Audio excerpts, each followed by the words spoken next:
Welcome back again to another episode of 24/7 Mavs page. I'm your host, Marcus, my new gunner that's going to be rolling with me for the rest of the year. Mike G, what's up, man? What it do, baby? I'm doing good, Marcus. Better now that we got that big dub tonight. How you doing? And I am. Listen, that was the best game I've seen them play all year. Players stepped up tonight that I would have never thought that Dorian would go off the way he went off tonight. I would never thought Josh came in and played so well for us tonight. He took 9-10 shots tonight, man, and had all his threes. And he was hot tonight, man. Luka was Luka, man. I mean, our bench played well. Tim Hardaway out there just gunning. Oh. And don't forget our boy JB. Don't forget him. Listen, man. What can we not say about this guy? Every single night, man. He's solid. He does what he's supposed to do, man. Exactly what he's supposed to do. What you think, man? Where your mind at right now, man? Like, what you feel we looking like? Well, to start off, this was, like you said, one of the biggest games that we won this year, and I agree 100% with that. Our defense was spectacular. I will say that Utah did shoot a lower percentage than what they're accustomed to.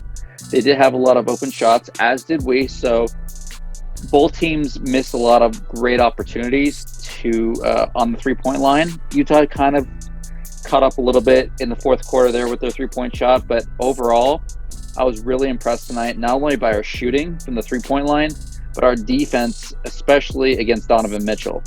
We shut down Mitchell big time tonight. Yeah, Conley had a good game, but Mitchell and Gobert weren't really the factors that they're used to. And like I said, we shut down their three-point shot, which is their bread and butter. And I say it time and time again, they live and die by that three tonight, and tonight they died by it. We played well defensively the whole entire game. You know, we made our rotations. You know, we in the hustle, man. Nothing. The hustle points, the 50-50 balls, man. They was there. They were there. Yeah. Melly definitely bring another way of boxing out, man. And he didn't have a great shooting game, but he was there. You know, rebounds tonight and everything, crashing the board. Oh, absolutely. Now Melly didn't have a great shooting night. I will say that, but he did make up for it defensively, like with the hustle plays, you know, especially down in the paint with Gobert, since we didn't have Porzingis tonight, so we didn't have that big man presence, as I talked to you about earlier on our last show, that I was assuming Porzingis was going to play, we were going to play the reverse roles where Porzingis was going to get Gobert out of the paint, allowing Luka to get into the paint. But because we didn't have Porzingis, Gobert was able to kind of park in the paint a little bit more and affect our shots, especially against Luka in the first half. But we still got into the paint. Our shots were falling. And Dorian, my guy, just knocking down threes like he's JJ Redick. I think he had a little shooting session with JJ before the game or something. That's why he was my background in the night, man. He played unbelievable. I've not seen him play like that since he left Florida, man, to be honest with you. He plays somewhat shy, you know, especially on the offensive side of the ball. I know his role is a defensive mindset player, but man, just to see him just be himself tonight, you know, and was so comfortable, man, and taking the shots, and even when he missed a couple of threes in a row, he gets back into the hole, you know. He gets his shot, he gets himself right back into a mix. So unbelievable play from Dorian tonight. And believe me, man, I will say it. I'll be the first to say it. I always slam Dorian, man.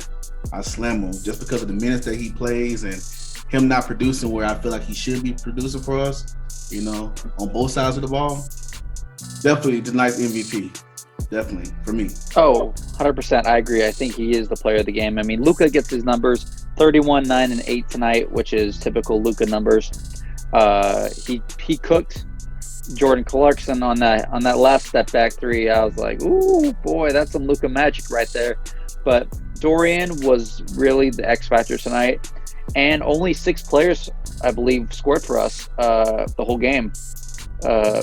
Brunson, Hardaway, Finney Smith, Luka, Powell had a layup or a dunk, I believe, and I think that's it. And Brunson, of course, yeah. So, yeah, 5 of our players had 90 to 100 points, which is incredible. I love what Rick did with Luka as far as his new rotation without Porzingis. If you notice, he usually comes out, halfway through the first, sits a couple minutes, and comes and finishes the quarter, and he kind of does that for every quarter. This time around, he played the entire first, entire third, and he sat the beginning of the second and fourth and then played the remaining of the second and fourth like a traditional superstar minutes are played. Dame Lillard does it, Steph Curry does it, Giannis, all the typical superstars play those similar rotations, which I liked a lot better. I feel like he got into a better rhythm that way. I told you at halftime, I was like, yo, I'm going to have to go on air and probably apologize to Josh, man, because I know I've been so. Yep, Josh stepped up tonight, and you know what? When the Jazz were making their threes in the fourth quarter, we did not step down. We matched them point for point. That was so nice to see, man. That was so nice to see, and to keep the lead. It's Utah Jazz, man. They are equipped with the weapons to make an 8-0, 12-0 run, and boom, we're tied again. And they exactly. He did so, man. The confidence, bro. Confidence, man. It's soaring through our locker room. I can see it. And our boy Luka was Western Conference Player of the Week. He was, man. And if he keeps this up, we got Houston on Wednesday, and then I think New Orleans on Thursday. Mm-hmm. Yep. So if we can get a couple more wins before we go into that stretch, because there's that back-to-back with the Lakers, and then the last game against the Jazz. We have an easier schedule, but that doubleheader against the Lakers, if we can somehow squeeze that out, man, we could maybe get out of that 7 seed into that 5-6 seed and avoid that play-in tourney. Home games too, man. Exactly. No, that's a huge stretch. Now we're playing as good as anybody right now, I feel like, in the league. Yeah, I do. Me too.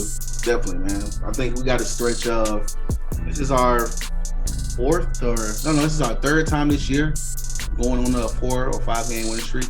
I believe so. Yeah, we had that 4 or 5 game winning streak around mid-February, after everyone came back and was back into the rhythm when we started that nice little run now of play. We're 18-7 since February 6th, which is by far right where we need to be.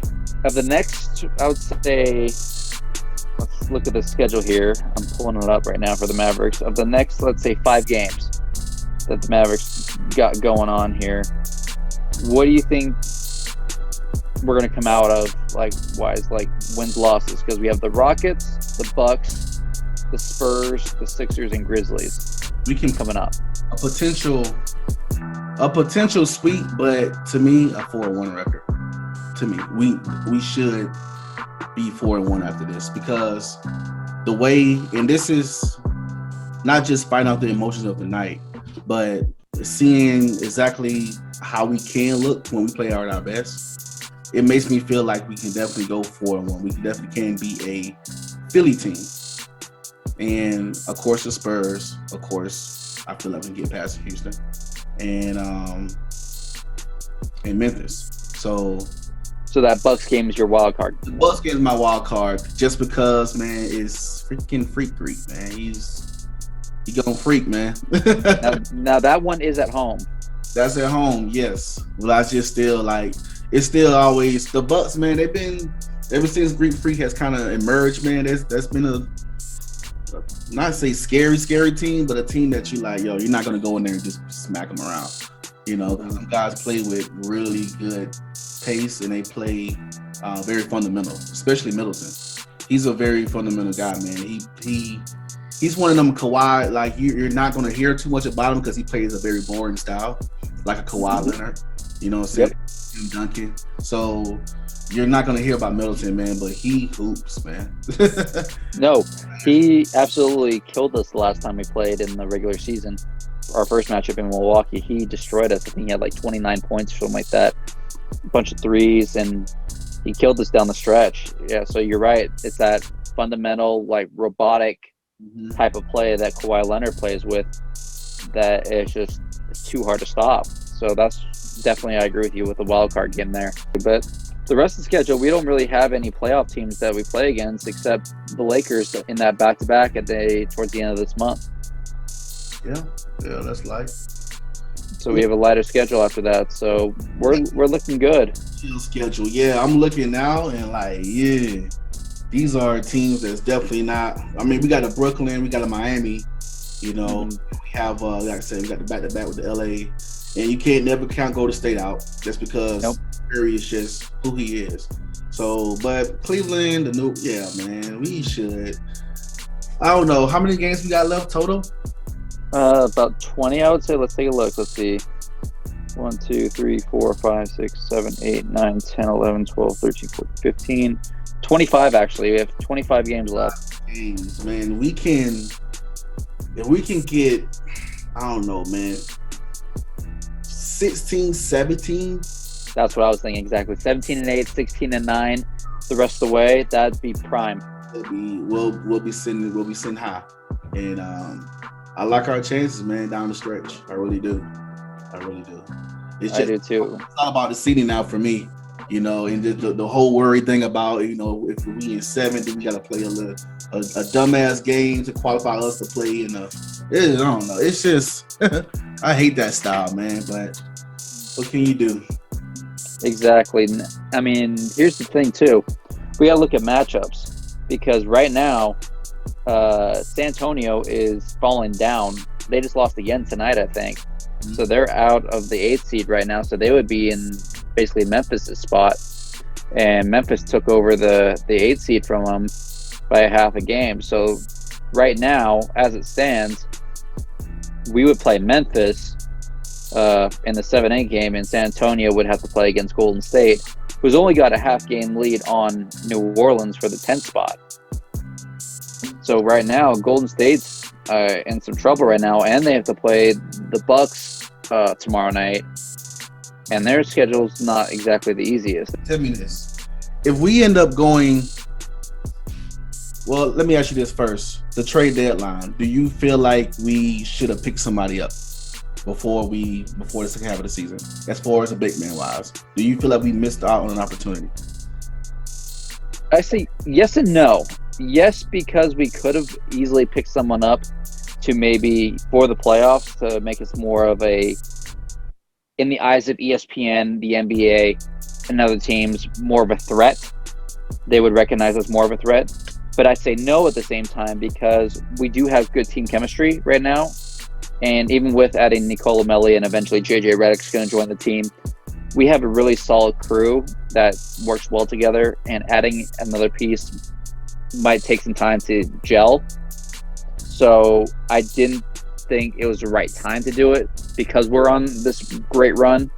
To say we're kind of up and down, not in the greatest form, maybe playing 500 ball, yes, I would say go ahead and get somebody to boost us up to where we are now.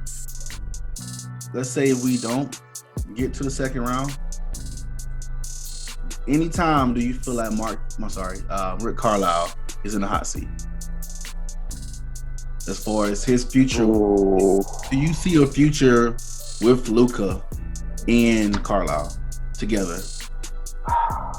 That is a tough question, and I've heard both sides of the argument. I've heard yes, Rick should be fired. I've heard no, Rick's saying he's a great coach. Lest we forget, most people don't always bring this up. Rick took a team very similar to this, with one superstar and a bunch of great role players, to a championship against tougher competition. In that playoff run, they beat Portland, which had Brandon Roy,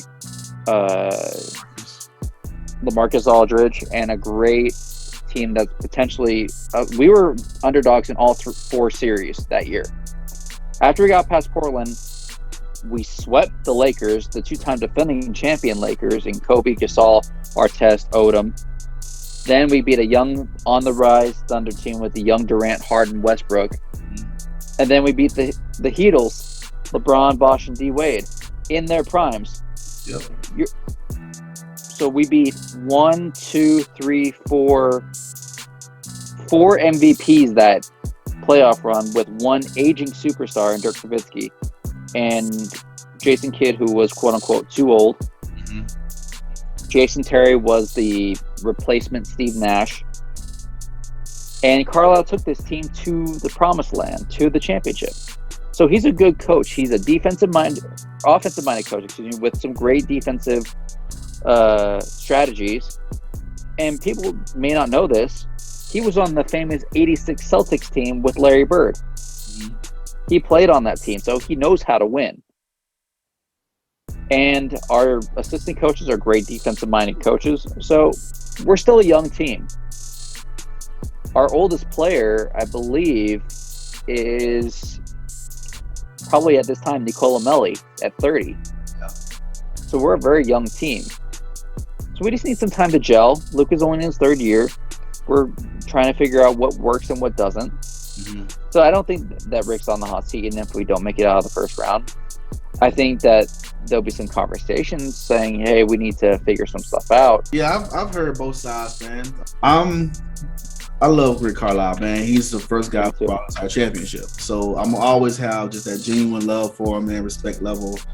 I'm not on the other side, but I'm on the fence. As far as just his future, not right now, not a year from now, but I just wonder, is he going to be able to kind of shift his mindset to this type of era of basketball, No, that's a great point, and very old school, but you do see from time to time he's starting to let Luka kind of control the pace. He doesn't get mad at him. He doesn't bench him when things kind of go a little sideways with arguing with the refs or taking bad shots. He kind of lets Luka free roam a little bit, which is exactly what he needs to do. So in that sense, I think he's making improvements as far as the new era. But to the other side, with some of the schemes and the sets he runs, they are very old school, and in some games they'll work perfectly because teams aren't prepared for it, but in other cases it's so outdated that teams are just going to be playing basic defenses and it's easy to stop for them. So we'll be back here after the Houston game on next, actually what's the day? Today's Monday, so on Wednesday. And you know what? It's a special day too because that's my birthday on Wednesday. So I'm hoping the Mavs get a win for me on my birthday. Let's go, man. Let's do it.